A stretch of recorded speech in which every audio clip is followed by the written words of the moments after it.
Warning. The Intercontinental Committee on Podcasting warns that listening to the Get the Fluff Out podcast may induce euphoric feelings of nostalgia, which may lead to complete and total ratitude. The show starts in 3, 2, 1, go. Stop Believin and get the fluff out.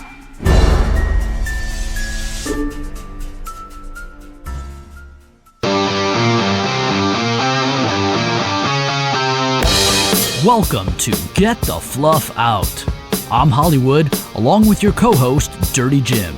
And thanks for joining us on our rockin' journey through the decades in our quest for the musical Holy Grail, creating the ultimate Gen X rockin' mixtape playlist. On each episode, we'll choose which songs from an album review that will make the cut to appear on the playlist. It's time to experience the soundtrack of our lives. Well, Dirty Jim. It's a good day to be alive and well, but it's a sad day today for family, friends, and fans of James Caan, who just died. Well, he didn't just die. Well, dude, he died last night. Come on. In my mind, after 82 years, when you die like 12 hours, earlier, that's just died compared to 82 years. Come on. I didn't know where you were going. I'm sitting here thinking, wait, we're excited, but our family and friends are not. And I'm like, what happened? No.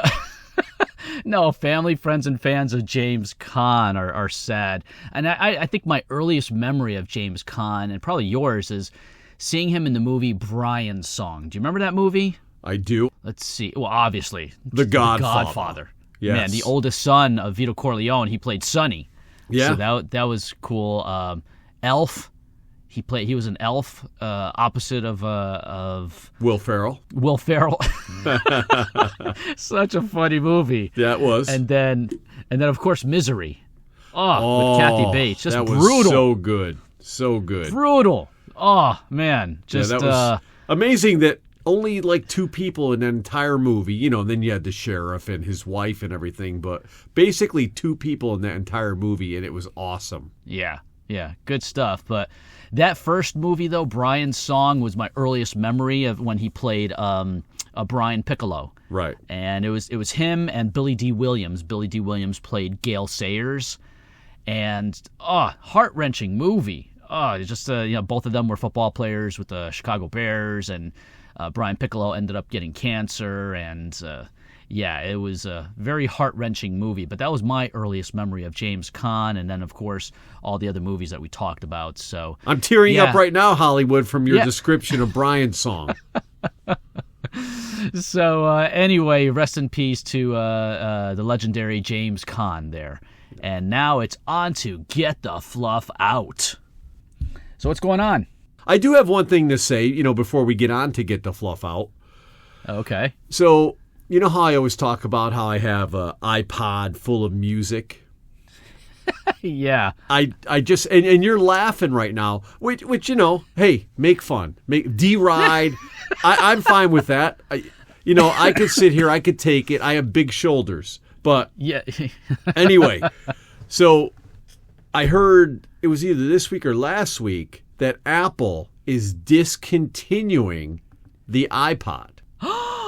Yeah. Come on. And I have a question for you. You know how you got all these fancy people, and we talked about it on the Lipstick and Leather podcast, where it's like, oh, you got to hear it on vinyl. I wonder if someday, years from now, someone's going to say, well, you can hear it on vinyl, but have you ever heard it on iPod?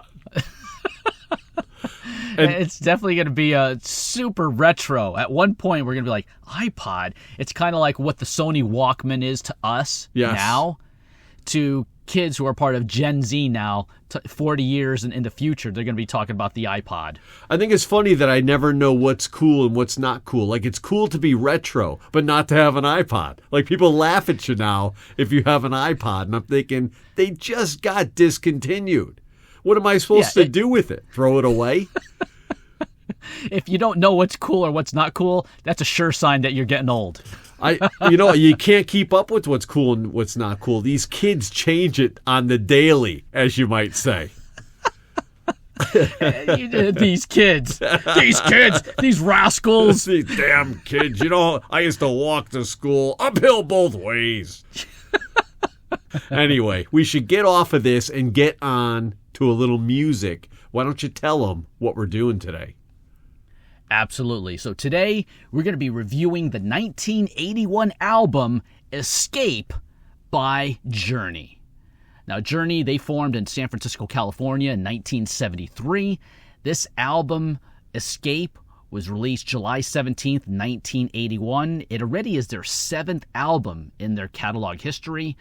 And the band members, Steve Perry on the amazing siren scream vocals, Neil Sean, guitar backing vocals, Jonathan Cain on the keyboards, plays some guitar backing vocals. Now, Jonathan Cain, this is actually the first album that Jonathan Cain, he joined the band, and he wrote a bunch of stuff with Journey, and he used to be in a band called The Babies, but Jonathan Cain's contribution, wow, huge contribution to this album and the success of the band. And then Ross Valerie, bass and backing vocals, and the legendary Steve Smith. He's played drums with so many bands, a great session drummer, played in a lot of different heavy metal bands. Steve Smith is on the drums. So what do we got out there for album notes for Journey? All right, just like the Def Leppard Pyromania album, this one was also certified diamond in the United States, which means it sold 10 million plus albums. Wow. It went 3 times platinum in Canada, and in Canada, to go platinum, it has to sell 100 plus albums. This one sold 300 plus, obviously, being 3 times platinum Hollywood. 100 plus or 3? You mean 100,000? 100,000. What did I say? Did I say 100 You plus? said 100. Oh, I thought I said like 100,000 plus. No, you didn't. Okay, so I don't want Metal Mike Heston calling us out. I'm going to talk about that in the next episode. But yes. Anyway, it went 3 times platinum in Canada, which means it sold 300,000 plus, and it was number 1 on the U.S. Billboard 200, and it also hit number 6 in Canada, and Kerrang ranked it number 32 on their 100 greatest heavy metal albums of all time, and that was in 1989.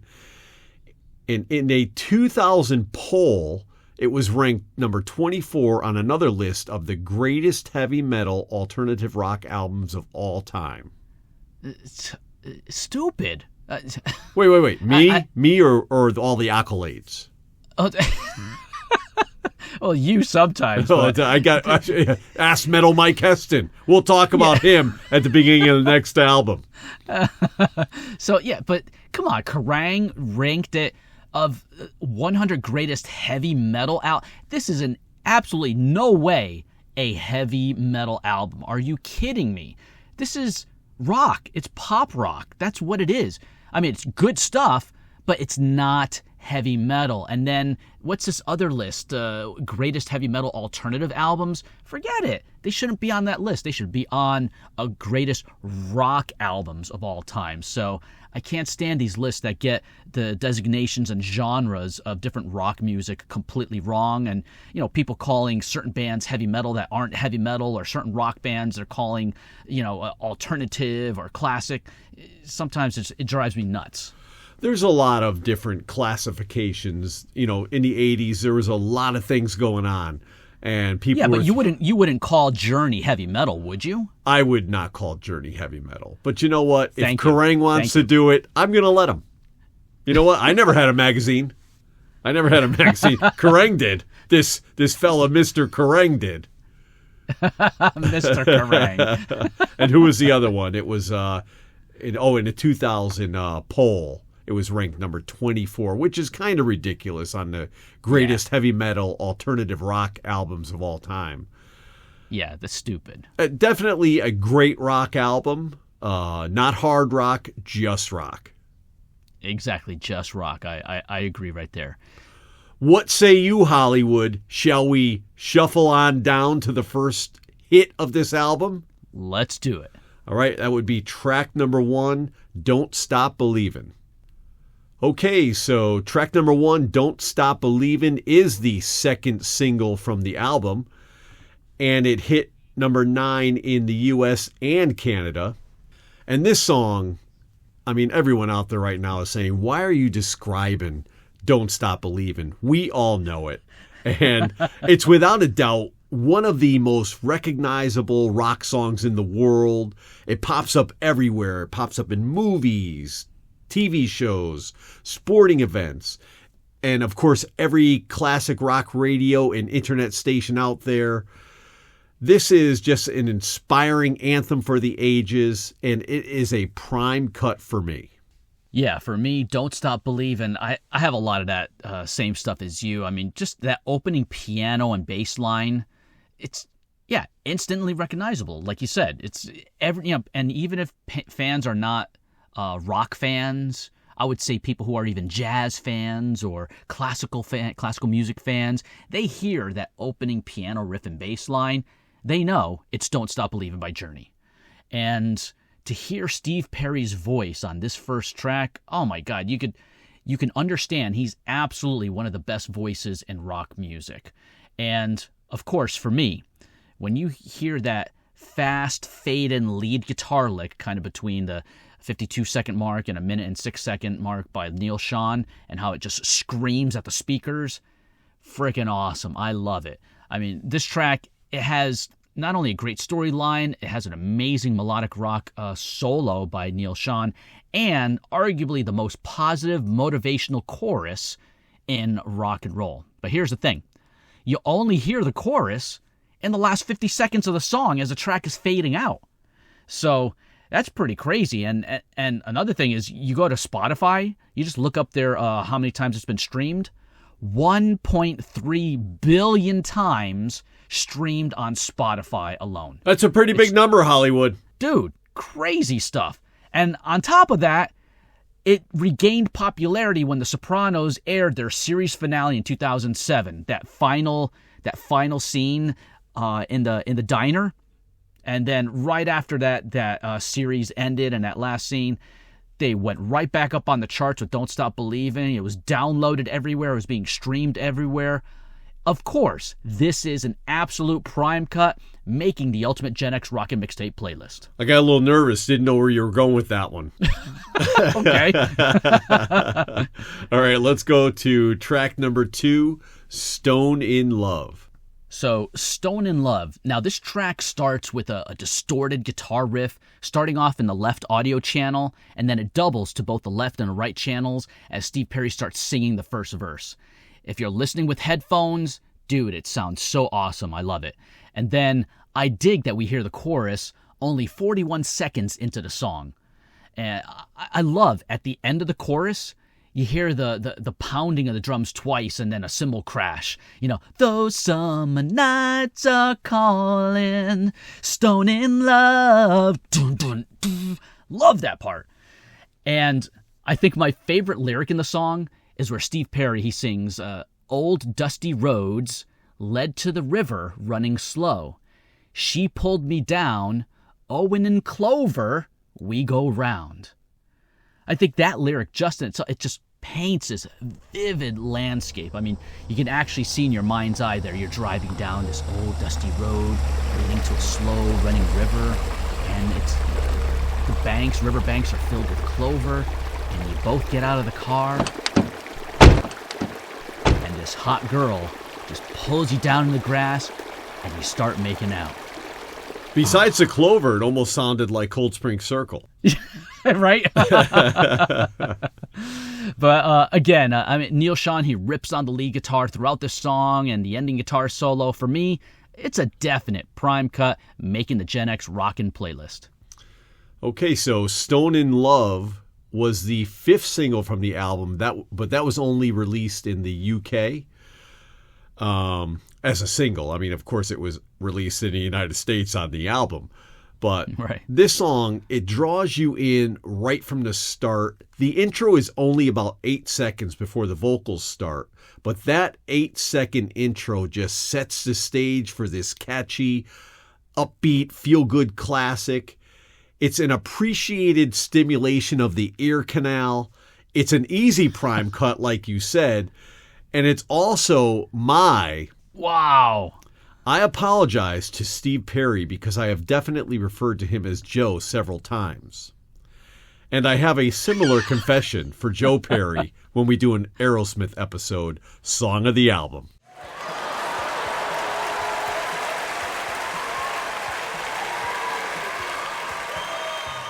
Welcome to MTV in the Studio. I'm Mark Allen Jackman, and I'm so excited to interview the lead singer of Journey, the hottest heavy metal band in the country. And here he is, the amazing lead vocalist for Journey, Mr. Joe Perry. Nice to have you here, Joe. Are you kidding me? How many times I gotta tell people my name is Steve? Steve Perry! Joe Perry is the guitar player for Aerosmith! You idiot! Oh my God. That whole thing. I don't know how many times I've called Steve Perry Joe and Joe Perry Steve. And then I got to think. I didn't even notice if you did it now. Did you do it just now? No. I call, he's Steve Perry for Journey, because I know this because I've been doing Journey for the last 2 weeks. And so to just, process of elimination, I know Joe Perry is an Aerosmith. But, ask me in like 5 days when I'm working on the next albums, and Steve may be Joe again. There you go. All right. So that's 2 straight prime cuts. And we're going to track number 3, Who's Crying Now? Now, notice I definitely stressed the crying part because I didn't want Metal Mike Heston calling me out for just saying crying. Cutting off the clip in the G. Yeah, I have to enunciate everything now. I try to be perfect, but sometimes I'm flawed. I'm human. But some people just can't let me be. You know what I'm saying, Hollywood? All right, let me move on. So, Who's Crying Now is the first single from the album, and it hit number 3 in Canada and number 4 in the US. So, with this song, if I left it off of a playlist, I think that women would protest the GTFO podcast, and I wouldn't want to upset the ladies, Hollywood. No. But Who's Crying Now, it seems to be kind of like a breakup song, but it's actually more like we have a lot of problems, but it only makes our love stronger kind of song. And right. That seems like a little more work than it really should be. But what do I know? I'm still single at 54 years old. This ballad has lasted 40-something years now and will probably still be relevant long after I'm gone. It is my 3rd straight prime cut. Wow. So listen to my review. So like you said, this is a kind of a slow to mid-tempo rockin' ballad. And for me, I really dig that opening piano and the keyboards and the bass line that start the song. It's just so melodic and musical. I love it. And obviously, great vocal harmonies are in the chorus. It sounds so clean to me. And Neil Schon is the one. He just continues to keep the band rocking. Even on ballads, he always has these tasty kind of melodic guitar solos or riffs and licks throughout the songs. And to me, though, it's the lyrics in this song that are penned by Steve Perry and Jonathan Cain. They stand out as relatable to millions of relationships throughout time. I mean, you hear in that opening line where they say, it's been a mystery, but still they try to see why something good can hurt so bad. And then in the second verse, it says, so many stormy nights, so many wrong or rights, neither could change their headstrong ways, and in a lover's rage, they turn another page. The fighting is worth the love they save. Now, talk about a couple that needs some serious couples therapy.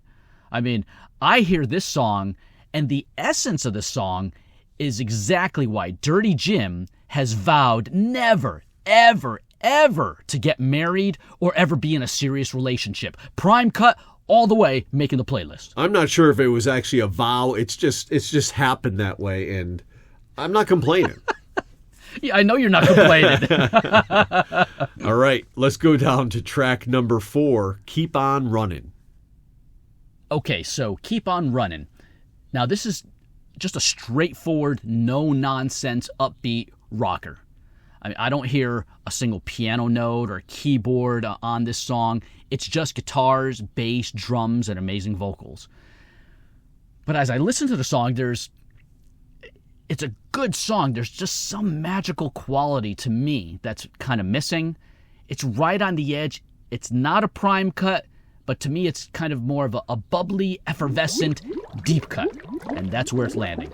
I have to disagree there, Hollywood. No. Oh, no. For me, Keep On Running, it bursts onto the scene with a lively, upbeat tempo, and it never lets up. It's basically a TGIF, jubilant, celebratory song about being overworked and cutting loose at the end of the week. And it's definitely, as you know, Hollywood, it's been a long time since I felt overworked. But I do remember the exhilarating feeling that a great Friday night can bring at the end of a work week. And this song is exactly what it feels like. I don't feel it's missing anything. It is a prime cut for me. Oh, wow. I thought you were actually going to go the other way. I thought you were going to go fluff cut. No, when I first listened to this album, which, you'll find out as we go down, I didn't hear a lot of these songs back then because I didn't have this album. Oh, my God. I never bought this album, but I knew, Don't Stop Believin'. I knew Stone in Love, Who's Crying Now, and the other ballad at the end of the episode, Open Arms. So I knew all those, but I didn't know all these ones in the middle. And I listened to Keep On Running the first time, and I'm thinking, it's okay. And then the more I heard it, man, Steve Perry's vocals. Yeah. Awesome. Yeah, it definitely grew on me. I've been listening to it over the last 2 weeks, over and over, at least every other day. But I liked it. It is a prime cut for me. Let's move to track number 5, Still They Ride. So Still They Ride was the 4th single from this album. And for me, it's a decent ballad. If it doesn't make the cut, I'm not going to fight over it. Steve Perry does a great job, sounds great on this one. But there are definitely 2 of these Journey songs, these ballads, that are going to make the playlist. I mean, that's a given. And I actually just talked about them. So I'm going to leave this one in the semi-capable hands of my diminutive podcast brother, Doc Hollywood. But I am going to list it as a deep cut and see which way he's going to go with it. Semi-diminutive? No, not semi. You're semi-capable. Oh. You're semi-capable hands. Okay. Of my diminutive podcast brother. Okay. Well, I'd rather be semi-diminutive. At least I'm not just diminutive. Well, I mean, come on. Look in the mirror, friend. Hey, come on, dude. 5'7" is not that bad. It's not that bad. Not for a woman, no. You're taller than most women that I date anyway, so go ahead. Exactly. Okay. What do you say, sweet doctor? All right, so Still They Ride. So this ballad starts out with Evelyn Behar's favorite guitar sound, the arpeggiated guitar. Oh, she loves that. She loves her some arpeggiated guitar. So, and now that guitar just kind of plays along with the rest of the band in the first verse, and then in the second verse, the piano actually joins the band. And then in the chorus, I love that they do this kind of musical call and response, where you hear the guitar and the piano melody first, and then you hear the exact same melody line copied by Steve Perry in the vocals. I love when bands do that. So, and then, of course, Neil Schon comes in, provides a beautifully crafted guitar solo, and man, he's just one of these dudes that he has this amazing ability to mix melodic phrasing and shredding in his solos. He's such a good guitar player. I think he's just really underrated. But overall, it's a really good song. But in comparison with some of the other superstar cuts on the album, it's not quite a prime cut. I'm rolling with Dirty Jim here, and I'm just giving Still They Ride an exuberant deep cut. You know, I wonder if this was the only ballad on the album, would we have been more excited about it? Probably. I mean, if you didn't have the other ballads, yeah, they would have played the heck out of this song. Well, that's why with those, the first 3 songs there, or at least the first 2, Don't Stop Believin' and Stone in Love, and then you come down to this other song, Keep On Running, which is also upbeat and lively. I think that you kind of judge it against those first 2, and I tried not to do that as the week went on, as you'll see when we move down to track number 6, Escape. Okay, so for me, the song Escape. Now, a very cool distorted guitar riff starts off this track, leading to a medium to upbeat tempo song. And I dig the part right after the pre-chorus where you hear this high-pitched repeating piano chord, and then at the 1 minute and 30-second mark, you hear the beginning of an ascending transition bridge. It lasts for about 25 seconds, and it's creating this tension with keyboard accent strikes as the key of the song changes higher and higher to a crescendo, and then it resolves to a completely different chord progression and melody line as if it's a different song. And then the new main guitar riff is fun-tabulous. That's a shout out to Debbie Messenger in our Facebook group who likes mashing up words and stuff. So there you go, Debbie. There you go, Debbie. So fun-tabulous guitar riff. And that's followed by some triple guitar harmonics and quadruple guitar harmonics. And every time I hear those, the hair on the back of my neck stands up and I get goosebumps. To me, it's a triple A prime cut, and it's also my escape from the monotony of boring podcasts and listen to the hilarious Get the Fluff Out podcast with Hollywood and Dirty Jim, dope track of the album. And then he took a salad fork and popped our eyes out. No. The Middle Ages, or medieval period, lasted approximately from the 5th to the late 15th centuries. It began with the fall of the Western Roman Empire and transitioned into the Renaissance and the Age of Discovery. He clearly lost the election. Please. It was stolen. Lost. Stolen. Lost. Stolen.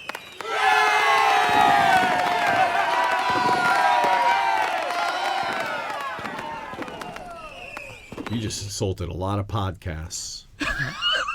In your mind. All right. Escape for me, kind of what you said. It's upbeat and it's inspiring, has a great chorus.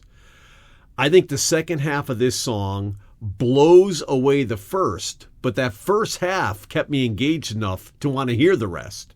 Right. And with that bridge, I didn't love the bridge. They could have either shortened it or just eliminated it completely. But I think the song as a whole is a solid keeper. It is also, I'm not going to give it a triple grade A. What was the Funtastic was how you described the song.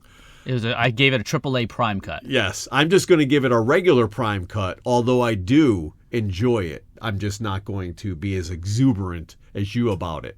So yeah, that makes... I think though, that transition bridge, though, that I think it was necessary because it's two completely different songs.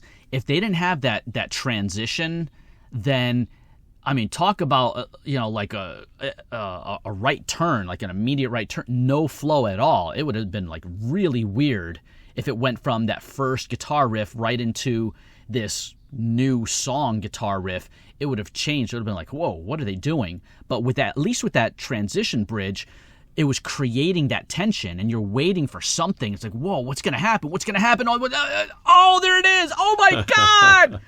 That's how I felt. The chorus, though, was incredible. Yeah. I loved it. And there's a lot of great choruses. And just like you said, was it Neil Sean? Yes. The guitar work, fantastic. Like you said, they could have because with Steve Perry's voice, he has a voice for really any kind of music, like pop rock. He can go soft rock. Right. But the guitars behind it are fantastic on this album. Yeah, and this is one of those tracks that you really didn't hear on the radio. So I don't know if you ever heard it before. Maybe you heard it once or twice, but I don't think this really was played on the radio.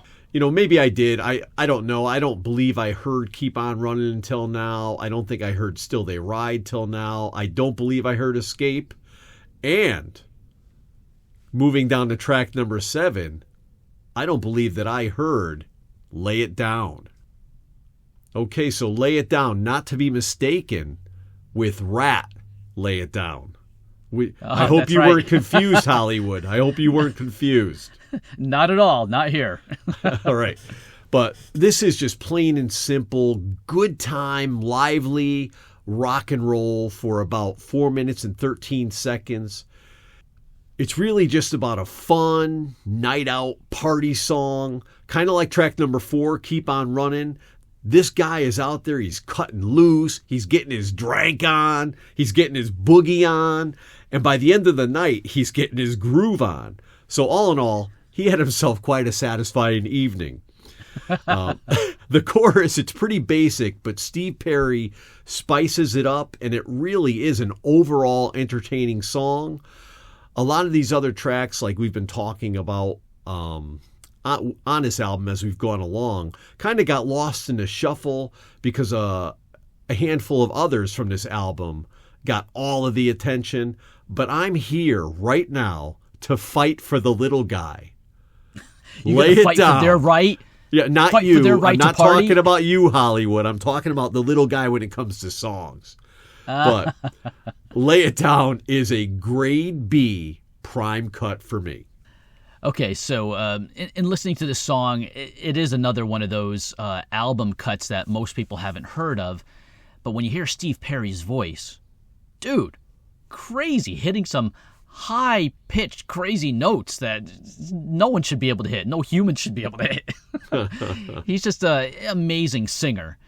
But listening to the song, yeah, it's a cool rock and roll song. To me, it's a decent song. I like it. But it's not prime cut worthy, but it's still making the playlist as a deep cut. That's 7 straight songs making the playlist. Absolutely, and they should all be on the playlist so far. Well, that's 7. So let's move on down to track number 8, Dead or Alive. So Dead or Alive. Now this is a rockin' fast song, and I've heard this song over the course of 40 years. I mean, I had the cassette tape back in 81, so I've listened to this. It's all the same, only the names have changed. Wrong song, Oh, Mr. sorry. Jovi. Mr. I'm Jovi sorry. over there. I'm sorry, I'll just sit back. Me and Bond will just sit back. Okay. So I've heard this song over the course of all these years, and I never really understood what Steve Perry was singing about. I mean, sometimes you hear the songs, and Steve Perry, he doesn't necessarily enunciate everything. So, and I never read through the lyrics. So when you read through the lyrics, though, I read through them this time, the tune is about a double secret agent assassin. And this guy, he drives a Maserati. He's hired to shoot people in Paris and in Los Angeles and all over the place. And then in the chorus, Steve sings, "Wanted dead or alive, blood for money, money, assault, homicide, blood for money, money."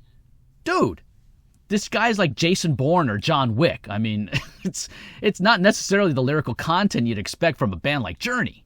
But when I hear this song, I actually can hear somebody like Dee Snider rock some powerful vocals on this track. I think Dee would do a great job singing this track. I mean, Dee can sing just about anything.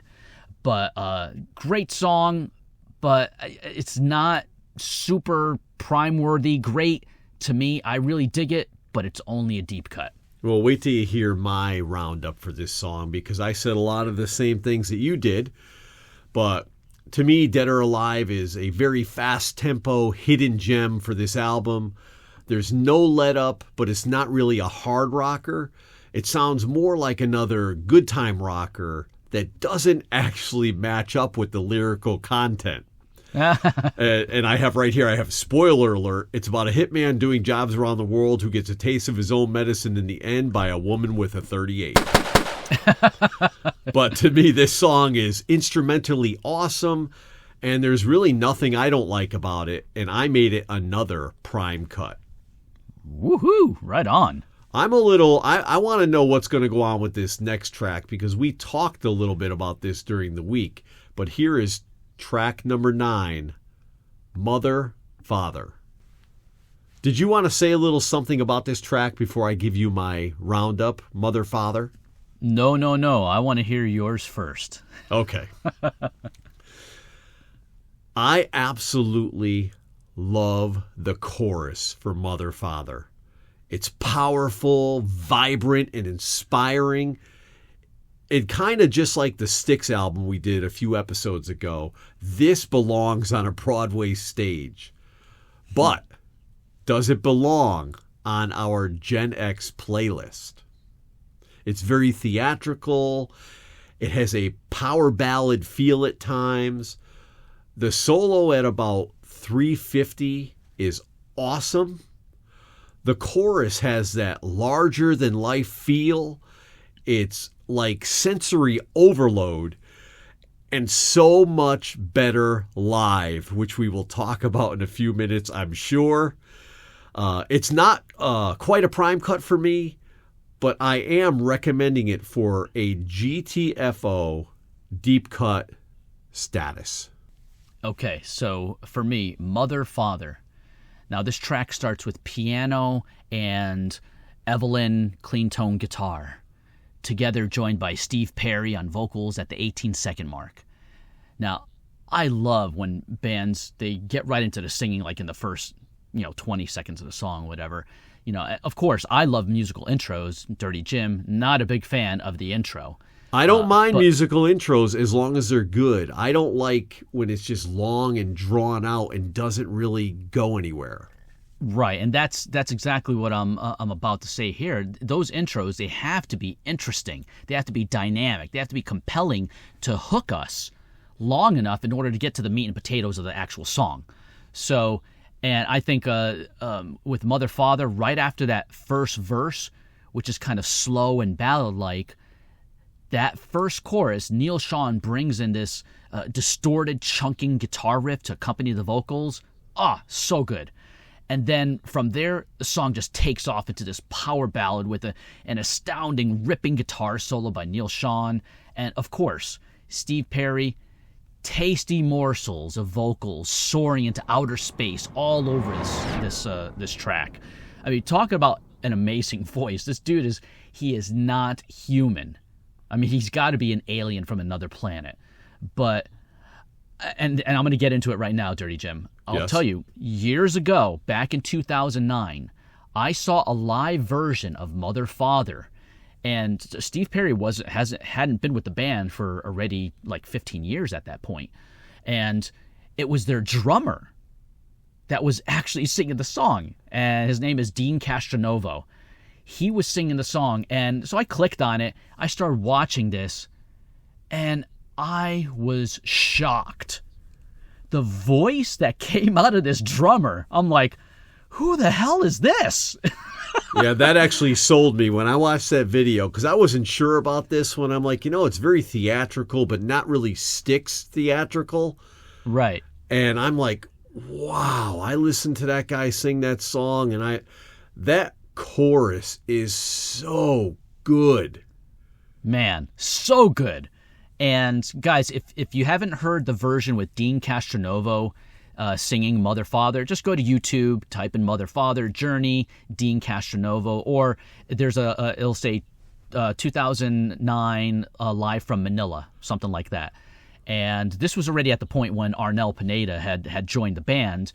But early on, after Arnel joined, Dean Castronovo was still singing some of the songs, and it's only until later on when Dean left the band that Arnel took over some of the songs that Dean was singing in the set list.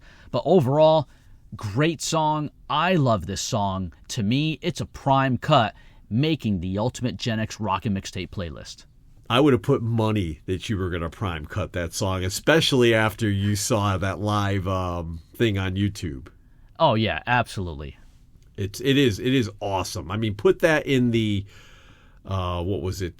Put that in the Grand Illusion Broadway show as a little filler song, and it would be fantastic. But Yeah, absolutely. let's go down to the last track of the album. So far, every single one is making it to the playlist. Let's see what happens. Oh, this one's going to be a tricky one. Track number 10, Open Arms. Okay, so Open Arms.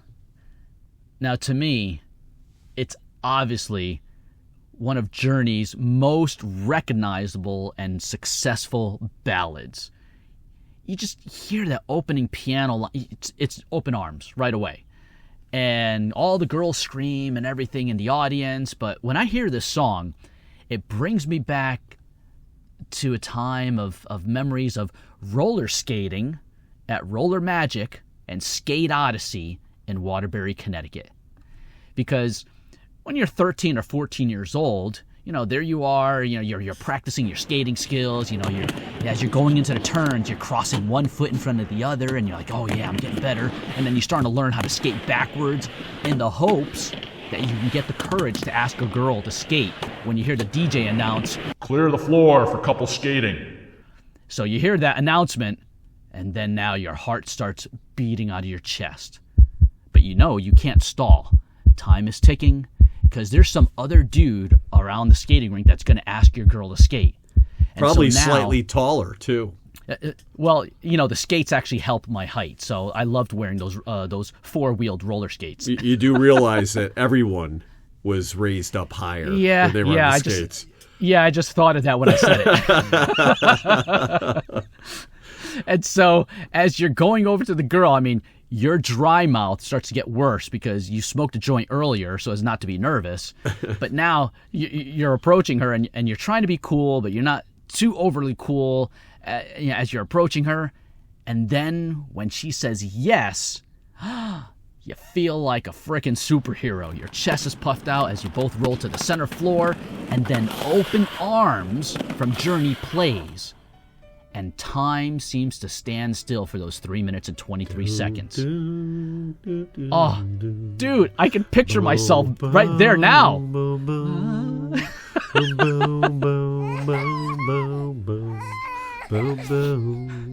I'm crying. Dude, memories. But as you're skating around the rink together, holding hands, dude, that feeling was better than getting high. I loved those moments, growing up. And I actually have to say a public thank you to Journey for being a part of my middle school and high school years and being the soundtrack to getting together and making out with girls, whether it was at the basement of Christy Peel's house below Cindy's package store or in the basement of Mike Recchia's house and other houses that we had parties at. All I can say, the 1980s ruled, and Open Arms is a no-brainer prime cut, making the ultimate Gen X Rocket Mixtape playlist. Okay, well, that was a very long road to the prime cut playlist, but I had to build exactly what was in my heart, man. You certainly did. I tried to help you. I tried. So Open Arms is the third single from the album, and it hit number 2 in Canada and the U.S. And to me, Open Arms, it sounds like the party boy from Keep On Running and Lay It Down is ready to settle down. He found love, then he lost love, but now that she's back, he's not letting go, and he's welcoming her with open arms. I guess that we're going to have to stay tuned to see what happens when times get tough with these two. But that will be the true test in this relationship. And Open Arms is a prime cut for me. Wow. What a review. What an album. Dude, back then, when this album was released, you were a freshman in high school. Yes. And obviously, you remember the main hit songs. But when going to parties, this album was not played at a lot of keg parties. Well, certainly not at the Cold Spring Circle. Oh, for sure. but there were certain parties that we were at that it played, and dude, when it was played, it generally was when we were in someone's house, when you were able to sneak off to another room or a bedroom or somewhere in the house, with a girl. For a little Love Newton. Oh, dude, I love those moments, those times. Just awesome, great, just awesome memories. But you have Marlene now, and that's your love. So all those past loves, those were just building up to the moment of you meeting your woman now. Absolutely, the most beautiful and gorgeous, inside and out, just amazing woman. I love my Marlene. She's awesome. I almost had a little throw up in my mouth as I was trying to be trying to be sensitive there. I think I'm gonna go. We're gonna stop right now. I'm gonna go play some Journey with her. I had to choke it back down. Oh, guys, all right. So that does it for our album review of Escape by Journey. Amazing album. So, Dirty Jim, why don't you go ahead and mention our companion episode as well as what amazing music we're going to be reviewing next time. All right, well, the companion episode is going to be a little more rockin' as they usually are, and it will be Dio's 1987 album, Dream Evil. And if you listen in a couple weeks, you will hear something new from us. We're going to do something called a triple band slam. And it'll have three, this one that we're going to be doing, will have 3 Canadian rockin' albums, which will be April Wine's 1981 album, Nature of the Beast. And it's funny because right here on my thing here, I have Nature of the Beats. But it is Nature of the Beast. And in 1981, Triumph released their album, Allied Forces. And the headliner for this triple band slam will be Rush's 1980 album, Permanent Waves. Wow, that's going to be cool. I mean, just to hear something brand new, a triple band slam. And when you said 3 Canadian bands, I was like, huh? Eh? Yeah. Canadian? And it reminded me of that song, Take Off. You remember that song? Take off to the great white north, take off. Wasn't that on Doug and... Was it Doug or Bob or... Yeah, I think it was like Doug and Bob. They were comedians from Canada. Or something, and they used to play it on the radio, like at the end on Friday or something. The days, the week is over, and they used to play Take Off and all that stuff. So it reminded me of that. The name, wait, Bob and Doug McKenzie. McKenzie, that's it. That's what it was. I remember that coo or something like that. They used to call each other like hosers and hosehead. Yeah, I remember that. But anyway, so that's going to be our new segment next week for the first half of the podcast. And then the other episode of the podcast will be a classic Iron Maiden album from 1983, Peace of Mind. Oh, dude. Dude, did you just say Peace of Mind by Iron Maiden? Hold on, let me read my notes. Yes, I did, Hollywood. Oh, thank you. You're welcome. Well, it was your choice. All right, so we'll look forward to those double episodes coming up in about 15 days. And guys, if you like to send us any comments or suggestions, go ahead, send us an email at getthefluffoutpodcast@gmail.com. We ask that you go to Spotify and get the notifications by clicking the follow button or clicking the subscribe button on any other podcast platform that you have. That way you can be notified when new double episodes are released on the 1st and the 15th of the month. All right, and our sound effects are the ones that we don't do ourselves are from a site called zapsplat.com. And the song at the beginning of the episodes is a combo of 2 loops from a site called looperman.com. And one is a drum loop from HP Records called Vintage Kit 2. And the second is a guitar loop from GeoMoon called Groovy Rock Guitars Loop Riff. And the outro music is a song called Elysian Fields by our band, Forced Entry. The Forced Entry from Connecticut back in 1988, copywritten by Hollywood and Dirty Jim. So we want to thank everyone for carving out some time in your busy schedule to listen to the Get the Fluff Out podcast and to get a little Gen X nostalgic with us. So with that being said, Dirty Jim, we just got the fluff out. Silo hicimos.